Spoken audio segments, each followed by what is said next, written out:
24. Ainda em processo. Denomina-se processo o conjunto de atos coordenados para a obtenção de uma decisão, né? Definição tradicional. O processo administrativo está sujeito a 5 princípios de observância constante. Um desses princípios, o da oficialidade, ou da impulsão, significa. Olha só, se você for olhar lá o artigo 2º do 904, ele apresenta 12 princípios. Né? Série de princípios ali que são colocados. Mas, enfim, ele citou aqui 5. Não chegou aqui a definir quais são, provavelmente copiou de alguma doutrina. A oficialidade é talvez um dos principais, a publicidade, a verdade material, a indisponibilidade do interesse público. Nós temos uma série de princípios que são importantes, tá? Mas os 12 que estão lá no artigo 2º e os critérios que ali também estão, são bem importantes. E está falando da oficialidade. Por que ele incluiu a oficialidade como um dos principais? É que justamente a oficialidade vai diferenciar o processo administrativo do processo judicial. Porque o processo judicial, em regra, ele é inerte. O juiz, ele não vai, por conta própria, instaurar o processo. Até porque ele tem que preservar a sua imparcialidade. Então, alguém deve provocá-lo. A função jurisdicional exercida pelo Poder Judiciário depende de provocação da sociedade ou das instituições e até mesmo órgãos públicos que são destinados a esse fim. Então o juiz é imparcial. Então ele não vai, em regra, tá? Em regra. A regra, né, não é absoluta, mas é bem presente, bem destacada. São poucas as exceções. Ele não vai instaurar o processo judicial de ofício, por vontade própria, e ele também não vai impulsionar o processo. Ele vai aguardar que as partes se movimentem para que ele tome as decisões pertinentes de forma imparcial, não privilegiando nenhuma nem outra parte, não se deixando envolver. Ele tem que olhar, tem que ser o mais isento possível para poder aplicar a justiça da forma como deve ser. Enfim, sem querer entrar muito nisso, o processo administrativo é o contrário, né? A administração ela já tem objetivos a atingir, o interesse público está envolvido, então ela, por natureza, ela instaura os processos para atingir os seus fins. Um processo de licitação, um processo de avaliação de servidor, um processo de concurso público, um processo de pagamento pessoal. Ela identifica as necessidades e instaura os procedimentos destinados a chegar a esses fins a partir das decisões que são tomadas. E uma vez instaurado, seja mediante provocação de alguém, ou mesmo, o que é o mais comum, uma instauração de ofício ou ex ofício, que é a mesma coisa, que é feito pela administração de forma espontânea, o impulso até o fim é oficial. Então, cabe à administração, independentemente da origem, levar esse processo à decisão final, o mais próximo da realidade possível, buscando sempre preservar o interesse público nessa solução. Então, vamos ao que interessa, já falei bastante. Um desses princípios da oficialidade ou da impulsão oficial significa, vamos lá, dispensa de ritos sacramentais e formas rígidas, principalmente para os atos a cargo do particular. Isso aqui é a flexibilidade da forma, né? Flexibilidade da forma lá no artigo 22. Bem interessante, é isso aqui mesmo, eu gostei disso aqui. Né? Principalmente para os atos a cargo do particular, para poder descarregar de burocracia excessiva junto ao particular. Libera o particular para que ele possa se manifestar da forma que ele tem condições. A gente sabe que as pessoas na nossa sociedade, muitas delas não conseguem se expressar verbalmente, quanto mais por escrito, para compor um processo administrativo para que ele chegue a um fim que seja saudável para ela. Então a administração abraça isso, da maneira como ele se manifestar, a gente vai ajeitando para chegar a uma finalidade, uma decisão justa, sem se apegar muito a formas excessivas, né? Porque tem aquele jargão que se apega muito à forma porque não tem conteúdo. Como não tem conteúdo, se apega à forma, que aí ele se levanta na forma, que está tudo ali. Então tenha conteúdo, é melhor. Se apegue às formas que são essenciais. Letra C. Letra B. Que ele deve ser instaurado com base na lei e para a preservação da lei. Isso aí é a legalidade. C. Que a movimentação do processo cabe sempre à administração. Aparentemente está aqui, né? Ele botou a palavra sempre. Mas enfim, vamos ver o que tem depois. Que a autoridade processante ou julgadora pode, até o julgamento final, conhecer novas provas decorrentes de fatos supervenientes que comprovem as alegações objeto de discussão. Isso aqui é a verdade material, tá? A verdade material, a verdade... tem um outro nome que se dá, a verdade real. Você vai sempre procurar, mesmo que seja de ofício, solucionar da forma mais correta, visando o interesse público. Tá? Inclusive quando as informações cheguem meio que fora de ordem. Letra E. A garantia do direito de defesa e da obrigatoriedade do contraditório, que é uma defesa contraditória. Então, se a gente fosse raciocinar com os 5, aqui seria eficiência, tá? Aqui seria eficiência. Esse aqui seria legalidade, tá? Aqui seria o nosso gabarito, que é a oficialidade ou impulsão oficial. Aqui seria a verdade material ou verdade real. E aqui seria ampla defesa contraditória. Então, raciocinando com esses 5 que ele citou lá em cima, se a gente, não que seja exatamente isso, mas se levarmos em conta que ele colocou os 5 nas 5 alternativas, teríamos eficiência, flexibilidade das formas, aqui legalidade, impulso oficial, oficialidade, verdade material, verdade real e ampla defesa contraditória, sendo que o nosso gabarito está aqui, letra C de casa, que é a movimentação do processo, cabe sempre à administração e, de uma certa forma, assim, às vezes ela pode se ver ali impossibilitada por uma falta de participação de um eventual interessado. Por exemplo, você tem um processo instaurado para conceder uma aposentadoria por invalidez a um segurado da Previdência no INSS. E o cara não se submete à perícia e realmente torna-se um fato impeditivo que vai determinar a extinção do processo sem que se consiga chegar a um resultado definitivo, ou pela invalidez ou não invalidez. Mas enfim, gabarito letra C de casa. Ótima questão, Então, bem interessante. Vamos em frente. 25. Estamos entrando em atos administrativos.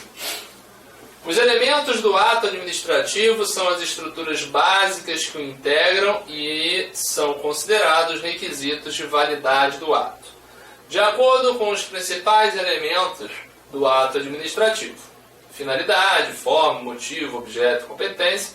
Analise a situação abaixo. Bom, então aqui ele deu uma definida nas coisas, o nosso velho COFIFOMOB, os elementos, os requisitos de validade. Às vezes a gente se pergunta por que eu estudo elementos ou requisitos de validade. Isso é uma técnica que foi idealizada para verificar se um ato é válido ou inválido, se ele é lícito ou ilícito. Então a gente olha para o ato e, analisando esses parâmetros, a gente chega à conclusão se ele é lícito ou é ilícito. Tá? Bom, vamos em frente.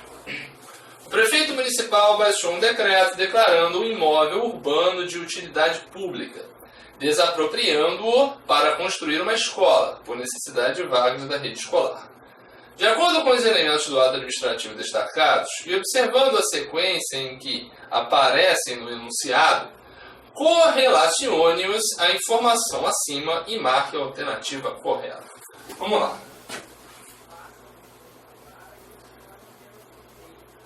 Sim, ele está querendo que a gente faça um paralelo aqui, Finalidade, forma, motivo, objeto, competência. Finalidade normalmente é o interesse público. A forma é a maneira de exteriorização, o motivo é a situação de fato, o objeto é o que é feito e a competência é quem faz. Tá? Então ele está falando aqui, o prefeito municipal vai estar aqui na competência. Tá? Baixou um decreto. Decreto é forma, declarando o imóvel de utilidade pública, é o objeto. Desapropriando para construir uma escola. Tá, dentro do objeto. Necessidade de vagas, é o motivo.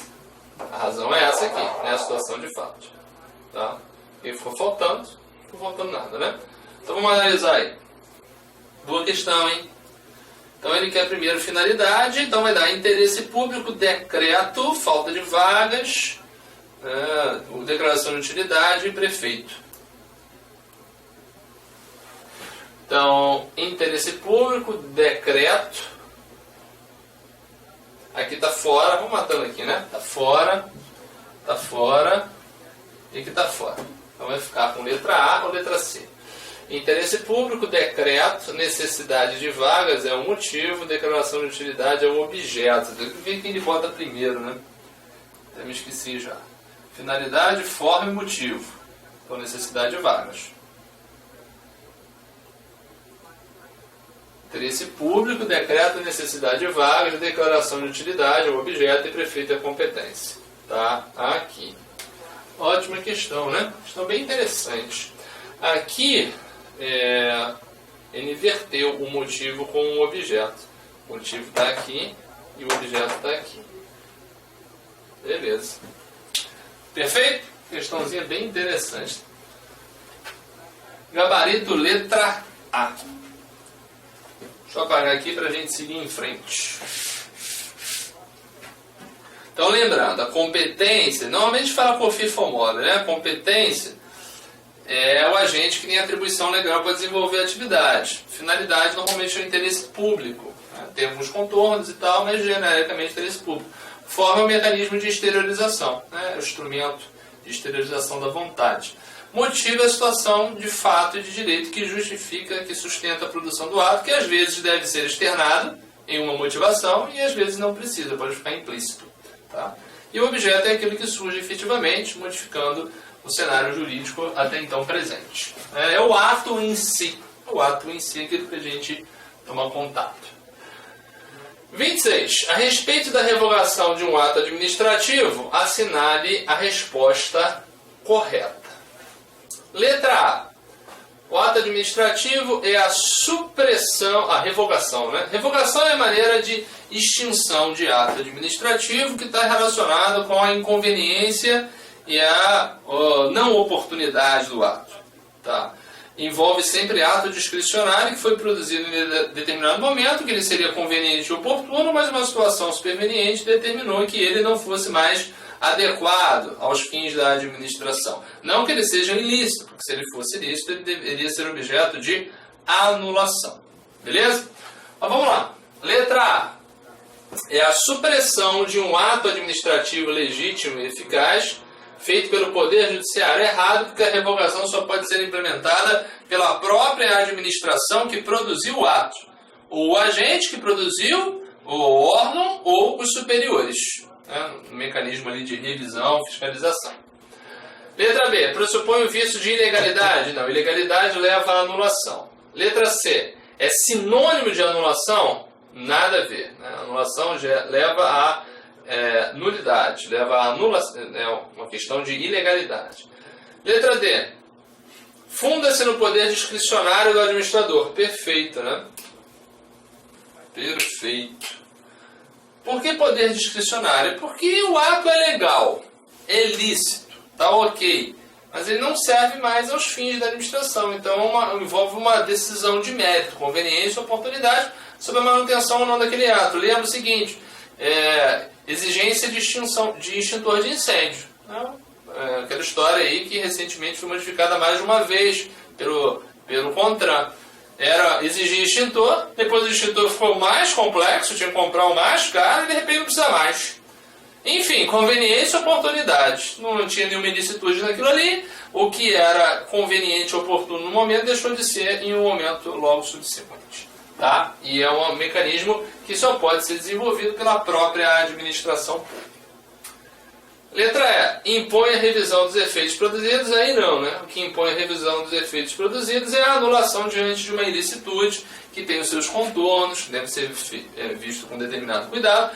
A revogação não. Ela extingue o ato naquele momento da implementação da revogação e o que foi produzido até então continua valendo dali para frente, que não vale mais. Por exemplo, a resolução do CONTRAN que exigia o extintor de incêndio. Até o momento que ela foi revogada, ela estava válida. Então, se alguém foi multado por não possuir, né, não ter no seu veículo aquele extintor, aquele auto de infração de trânsito, ele é legítimo, ele é lícito, ele pode acarretar a aplicação da multa e essa multa é devida. Agora, a partir do momento em que a exigência ela foi revogada, Se houver um auto de infração de trânsito relativo a algo que não tem mais vigência, aí realmente, né, vai ser uma prática totalmente inadequada, porque a exigência não existia a partir do momento em que ela foi revogada. Mas dali para trás, a produção de efeitos é regular. Diferentemente, se fosse uma questão de ilicitude, aí os efeitos são retroativos para atingir o ato desde a sua origem, desconstituindo tudo que produziu desde então. Mas isso aí, né, depende de um cuidado especial para não prejudicar direitos adquiridos e situações consolidadas. Então isso deve ser feito com um certo cuidado. Mas essa é a regra que eu coloquei para você. Tudo bem? Então, funda-se no poder discricionário do administrador. Letra D, o gabarito da nossa questão 26. Vamos em frente. Questão 27. O que nós temos lá? O ato administrativo constitui a exteriorização de vontade da administração pública, perfeito, que visa a produção de efeitos jurídicos, boa definição, com o fim de atender ao interesse público. Você pode pegar isso aqui, uma definição da banca para atos administrativos. Perfeitinho.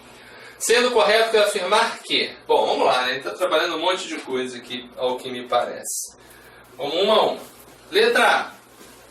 O atributo da autoexecutoriedade é o atributo... Então, a autoexecutoriedade é o atributo pelo qual o ato administrativo pode ser executado pela administração pública sem intervenção do Poder Judiciário. Está pedindo a correta ou incorreta? Vamos lá dar uma olhadinha que eu não cheguei a ver. Sendo correto. Aparentemente, já temos o gabarito aí na letra A. Porque o atributo da autoexecutoriedade é justamente aquele que viabiliza a produção de efeitos do ato produzido pela administração, independentemente do auxílio de outro poder, mesmo que venha interferir na esfera de liberdade do indivíduo, obviamente respeitando os parâmetros legais, podendo-se utilizar inclusive da força pública para fazer valer a vontade da administração pública ali, que é muito destacada no exercício do poder de polícia, ou seja, nos atos inerentes ao exercício do poder de polícia. Provavelmente aqui teremos o nosso gabarito. Vamos ver o equívoco nas demais. Letra B. A autorização é um instrumento de que se valem as autoridades para transmitir ordens internas a seus subordinados. Negativo, né? Você pode botar até circular aqui, sei lá, resolução, instrução interna. A autorização é ato de consentimento estatal precário e discricionário. Está fora. Botão de azul, mas está fora, né? Revogação e desfazimento do ato administrativo por razões de ilegalidade. Não, revogação é por situações de conveniência e inoportunidade que nós acabamos de falar. A anulação que envolve ilegalidade. Letra D. Essência é o ato pelo qual os órgãos consultivos da administração emitem opinião sobre assuntos técnicos ou jurídicos. Isso aqui seria parecer, quando muito laudo, né? Licença é ato de consentimento estatal vinculado para a administração. E letra E. O que é, professor? O que é ato de consentimento estatal vinculado? Ato de consentimento estatal é aquele que permite que alguém desenvolva alguma liberdade, exerça algum direito, pratique alguma atividade, sem o qual estaria realizando de forma ilícita. Então a lei exige que a pessoa detenha o consentimento para desenvolver uma atividade, exercer um direito ou uma liberdade. Exemplo, condução de veículo automotor, tem que ter o consentimento que é a CNH. Sem aquilo ali, a pessoa estaria praticando aquela atividade de forma ilícita. Tá? Em alguns, o Estado dá se ele quiser. A autorização e permissão são discricionários e precários, como regra. A licença ela tem essa característica de ser vinculada. Se a pessoa preencher os requisitos, ela tem direito à obtenção, um direito subjetivo da pessoa, porque ela preencheu os requisitos estabelecidos em lei, e a lei não dá margem para que o administrador decida se vai ou não conceder o consentimento. Tem que dar o consentimento, então se caracteriza como sendo uma licença. Exemplo é justamente a carteira nacional de habilitação. Se a pessoa passa por todas as provas exigidas e preenche os demais requisitos, o poder público não pode negar a carteira nacional de habilitação. Então é um direito da pessoa em obtê-la. Então a carteira no contexto geral de enquadramento, né, em classificações, ela é uma licença. Tá? E letra E, a forma é o pressuposto de fato e de direito que serve de fundamento ao ato administrativo. Não, a forma é o mecanismo de exteriorização do ato. O instrumento, né? A forma, o pressuposto de fato de direito que serve de fundamento para o ato administrativo é o motivo, tá? Então, errado aqui, realmente, gabarito letra A. Tranquilinho aí? Gabarito letra A. Boa questão também. As questões da banca são questões bem interessantes. Vamos em frente. Questão número 28. A possibilidade que tem a administração de, por seus próprios meios, exigir o cumprimento das obrigações impostas aos administrados, independentemente de ordem judicial, refere-se ao atributo de quê? As coisas se repetem, não é verdade? Acabamos de falar disso. E o gabarito está aqui, ó, autoexecutoriedade. Cuidado para não confundir com a imperatividade. Aqui ele está trabalhando basicamente os atributos tradicionais do ato administrativo, que são presunção de legalidade e legitimidade, autoexecutoriedade, imperatividade e tipicidade. São os 4 atributos tradicionais. Tá? A autoexecutoriedade está sempre relacionada com a produção de efeitos, independentemente do auxílio de um outro poder. Tá? E a imperatividade ela é mais abstrata. Não é? É a imposição que o poder do Estado exerce sobre o particular. Ele concordando ou não com a atuação do Estado, ele tem que se submeter. Eu não estou ali para discutir se é certo ou errado. Se a prática for lícita ou não tiver sido gravada de nenhuma ilicitude, reconhecida de nenhuma ilicitude, o particular ele tem que se submeter. Tá? Independentemente se ele concorda ou não concorda. Essa é a força, a pressão que o Estado exerce sobre... não gosta da fiscalização da lei seca aqui no Rio de Janeiro. Não estou perguntando se você gosta ou não gosta. Você vai submeter, e se você estiver irregular, você vai ter que encarar um engarrafamentozinho ali. Se você for parar, você vai ter que parar, você vai ter que submeter. Se estiver irregular, vai sofrer as medidas pertinentes, concordando ou não concordando. Eu não gosto de ter que arrumar receita para comprar antibiótico. Não estou perguntando se você gosta ou não gosta. Você vai ter que submeter. Isso é uma posição estatal, isso é uma imposição. Então, imperatividade que atinge a todos, que concordam ou não concordam com aquilo ali. Então, isso é a imperatividade, o poder de império, é a coercibilidade, muitas vezes chamada também, decorrente do poder de império do Estado. Ok? Presunção de legitimidade, né, é a presunção de que os atos são praticados conforme a lei e o direito, em sentido amplo da palavra. Discricionariedade em alguns atos, ela se faz presente, onde há uma margem de decisão conferida pelo legislador ao agente público para tomar decisões, nos chamados atos discricionários, na hora de manifestar a vontade da administração. E a exigibilidade aqui, há quem diga que é um desdobramento da autoexecutoriedade, onde o poder público ele impõe uma conduta a ser observada, mas ele não tem como dar efeito àquilo ali. E ele acaba tendo que se utilizar de mecanismos punitivos ou coercitivos indiretos para que a pessoa venha respeitar. Né? Ele não tem como adotar medidas diretas e concretas para fazer valer a sua vontade. Por exemplo, se eu estabeleço que há um local de estacionamento proibido, eu posso adotar medidas diretas e concretas para fazer aquilo ali ser respeitado. Se o cara estacionou, eu vou lá e reboco ele. E tiro ele dali. Agora, se eu digo que é proibido avançar o sinal vermelho, como eu vou pedir que alguém avance? As pessoas não avançam. Não tem como, então eu vou para a exigibilidade. Eu não tenho como impor aquilo aos indivíduos, mas se ele descumprir, eu vou punir. Então eu vou exigir que ele respeite. Se não respeitar, eu vou punir e vou restringir direitos também. Essa visão aí. Agora, quando ele fala aqui, pelos próprios meios exigir o cumprimento das obrigações impostas aos administrados, aí estaria mais relacionado à autoexecutoriedade. Mas confesso que poderia gerar uma dúvida aqui. Tudo bem? Então esse aí é o 28. 29.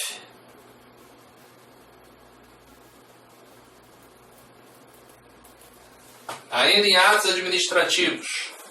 São atos oriundos, em regra geral, de órgãos colegiados e representam a vontade majoritária de seus componentes. Essa definição se refere... Isso aqui é ato em espécie, né?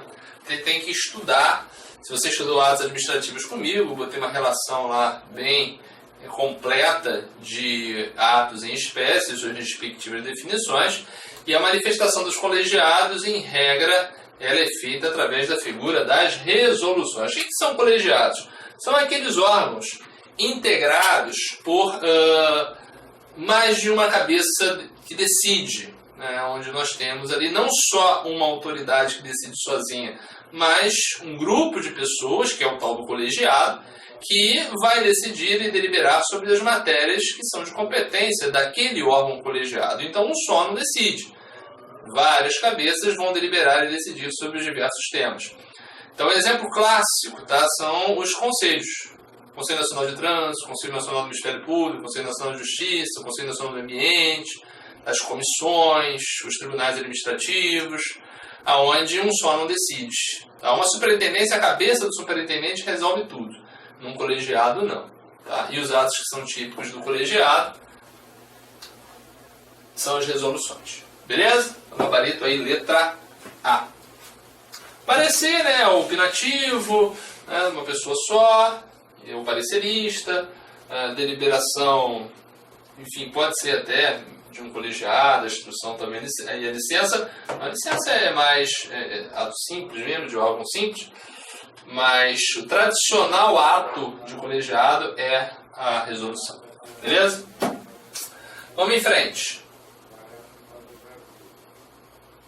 30. Entrando aí na parte de licitações públicas. De acordo com a Lei 8.666, são modalidades de licitação exceto. Bom, o que é modalidade de licitação? O procedimento que vai ser adotado para realizar a licitação pública. A sequência de atos que serão seguidos para a busca, né, para se chegar à proposta mais vantajosa para a administração e a declaração do vencedor. As modalidades, elas são 5 da Lei 8.666, a da Lei 10.520, que é o pregão. Na Lei 8.666 nós temos concorrência, tomada de preço, convite, concurso e leilão. A 10.520 traz o pregão. E ainda há uma que não pegou muito das agências reguladoras, que é a consulta pública. O pregão e a consulta vieram juntos. O pregão foi em frente e a consulta também ficou deixada de lado. Tá? O pregão é o mais festejado de todos. Olhando aqui, né, comparando lá com o artigo 22 da Lei 8.666, recomendo o artigo 22 que você faça uma leitura, sem querer entrar muito no tema. A gente vai fazer isso nas diversas questões. Aliás, né, licitação é uma pedida boa para as provas de direito administrativo. Tá? Concurso, trabalhos técnicos, científicos ou artísticos, tá, do artigo 22, parágrafo 4º. Leilão, para alienação de bens móveis e servíveis, ou apreendidos ou penhorados regularmente pelo poder público como regra, excepcionalmente para bens imóveis. Tomada de preço, para compras, serviços ou obras, dependendo do valor. Concorrência, no mesmo contexto, é a modalidade mais complexa. Menor preço é tipo de licitação, é critério para definir a proposta mais vantajosa. Tá? Uma modalidade a gente define conforme o objeto. Olhando para aquilo que a gente quer licitar, a gente chega na modalidade a ser utilizada. Tudo bem? Então, todas as 4 aqui, B, C, D e E, são modalidades. Recomendo a leitura do artigo 22 da Lei 8.666.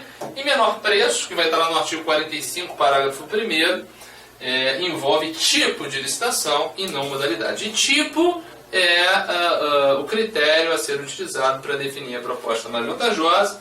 Então, exceto, né? Então, gabarito, letra A.